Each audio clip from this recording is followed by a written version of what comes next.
out this evening. I thought I'd tell you a little bit about the story behind this book, but first begin with a little bit on art crime itself. Art crime is actually the third highest grossing criminal trade worldwide, behind only the drug and arms trades, and this surprises people a lot. We're not sure exactly how much money it brings in for criminals, but since the Second World War, most art crime has been perpetrated either by or on behalf of organized crime groups, from local small groups to international mafias. And as a result, art crime that we tend to think of in terms of Dr. No and the Thomas Crown Affair, that it's fun and intriguing but not particularly serious, is very serious indeed. It funds and fuels all manner of other crimes in which organized crime is involved, including drug and arms trades and terrorism. So it's something to be taken seriously, and yet the general public, governments and police alike, don't have a real sense of it because we lack really good data sets about art crime. And that's why I approached the field from a different direction. I started as an art historian, and that's my first love. And I came to criminology late, so I have the art historian's hat on, and as a result, I wasn't intimidated by the idea of studying a criminal phenomena in terms of dozens of case studies, anecdotal evidence that needs to fill in for the data sets that we would love to have to plug in to generate statistics and the sort of material that criminologists thrive on. So as a result, we've been able to approach this field from a different background, but one that manifests itself in a book like this in a particularly pleasing way to me, because it combines my art history hat with my art crime hat. I'd like you to imagine, if you would, you can close your eyes for a second, the most desired object in history. What do you think is the object that has been most frequently sought over the centuries by mankind? Well, a lot of people will come up with some answer like the Holy Grail, or the Ark of the Covenant, or the Fountain of Youth. And these are more metaphorical or mythical historical objects. We don't know where they are. We're not sure if they're meant as more a concept than a specific object. But if we think about objects that are real, that are identifiable, that we can go to visit, that we can touch if we don't get arrested in the process, then this masterpiece, the Ghent Altarpiece by Jan van Eyck, is a candidate for the title of the most desired object ever made. There are three superlatives that we can attach to this painting. In addition to a candidate for the most desired object ever made, it is also arguably the single most influential painting ever made.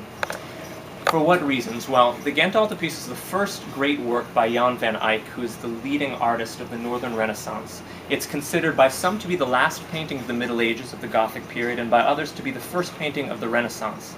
I think it's most interesting as a fulcrum between the two, containing elements of Gothic painting and elements that forecast Renaissance painting, but also forecast other artistic movements and media.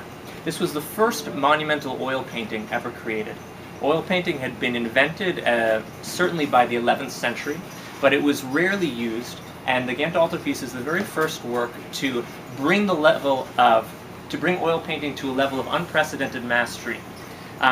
Oil painting is inherently translucent, so each layer that you paint will add to the layer beneath it, and you can see the layer beneath shining through, whereas the previous medium, egg tempera, is an egg-based paint where you literally grind pigment and you dip your paintbrush in egg yolk, and this is opaque, so each layer that you paint covers up the layer beneath it. Oil painting allowed for a great deal more subtlety, but also more precision, and Van Eyck used paintbrushes that were sometimes only a single badger's hair in width. And what we have with the Ghent Altarpiece is an absolutely enormous artwork. It is 14.5 by 11.5 feet, roughly the size of this wall. It weighs around 3 tons. It consists of 12 oaken panels that are painted, most of them painted on both sides, and it's in a massive hinged framework that can be opened and closed.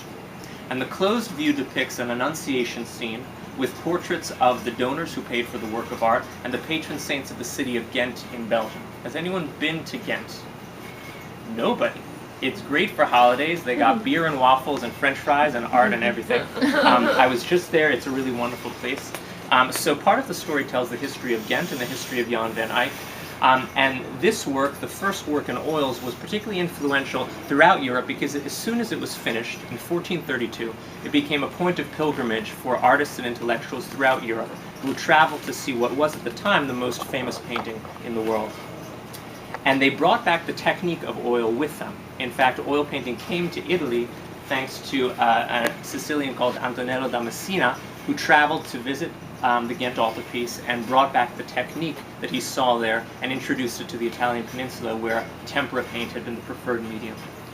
It also forecast the movement of realism because of the incredible detailed, microscopic, almost miniature paintings that are found within the overall infrastructure of the Ghent Altarpiece. For instance, Van Dyck was the first to paint the effect of water seen through glass, the effect of the reflection in a horse's eye, individual nostril hairs, if you're into that sort of thing, and warts, and a sense of realism of people that was considered to be almost too naturalistic by a later generation of artists and thinkers.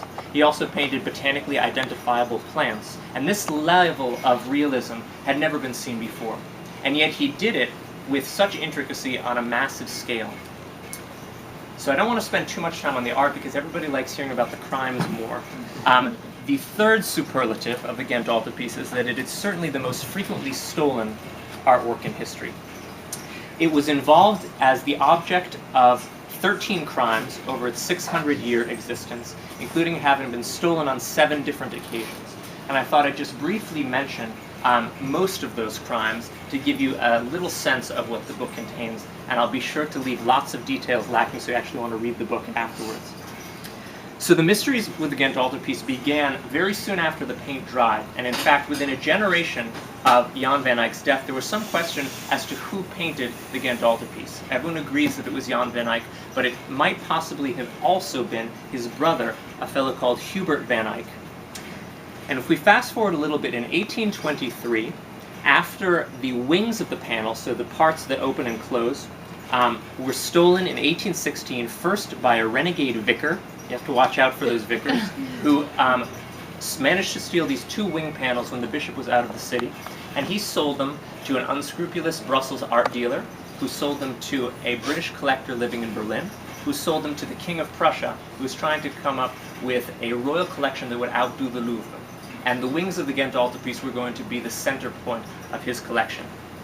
And now, in 1823, in the Kaiser Friedrich Museum in Berlin, the wing panels were cleaned for the first time in centuries, and an inscription was discovered that read that the painting was begun by Hubert Van Eyck, and who was considered the first in art, as in the best of all, and it was finished by his brother Jan.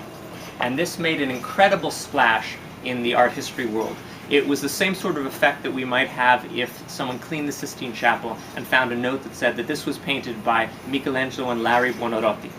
And this new artist who no one had ever heard of, and there was not a single work that had been attributed definitively to this guy Hubert Van Eyck.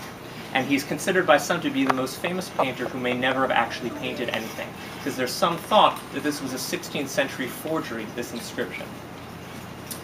Fast forward a little bit to 1566, and there are a series of riots on the part of Calvinists, which I always think is funny. Picture Calvinists rioting through the city, destroying things. But there you have it. In 1566, what was known as the Ghent Iconoclasm, which were Calvinist riots trying to destroy as much Catholic iconography, Catholic statuary and art as possible in an uprising to try to overthrow the Catholic governors of the city. And in August of 1566, it was clear that the Ghent Altarpiece would be a target for the Calvinist iconoclasts. It was the most famous painting in Northern Europe, and it was famous as a Catholic icon. And the subject is quite complicated theologically, but it's essentially an apotheosis of Catholic mysticism, with a lot of hidden symbols that theologians like to try to unpack and decipher, and I go into great detail about this in the book. But it was considered a great Catholic icon that would be an obvious target for the rioters. And on one night in August 1566, a small group of knights decided that they were going to act as bodyguard for the Ghent Altarpiece, and they locked themselves in the Cathedral of St. Bavo in Ghent, and they were determined to defend with their lives the Ghent Altarpiece. And indeed, the rioters did try to get into the cathedral. They tried, but the door was barred, and they were unable to get in. But they would be back, and the knights had a sense of this, and the next night, indeed, the rioters came back. This time they had a tree trunk strapped with ropes that they used as a battering ram to smash open the door to the cathedral, and they ran inside, and you can imagine the torchlight flickering against the interior walls of the cathedral as they ran to the chapel in which the Ghent Altarpiece was housed. And when they reached it, bless you, the painting was missing. And in the heat of the night, they didn't have the wherewithal to look too hard. Perhaps they thought this was divine intervention, and they destroyed anything else that they could get their hands on within the cathedral, but they couldn't find the Ghent Altarpiece. In fact, it had been hidden only meters away from them. It had been dismantled, and the individual 12 panels were hidden at the top of the bell tower.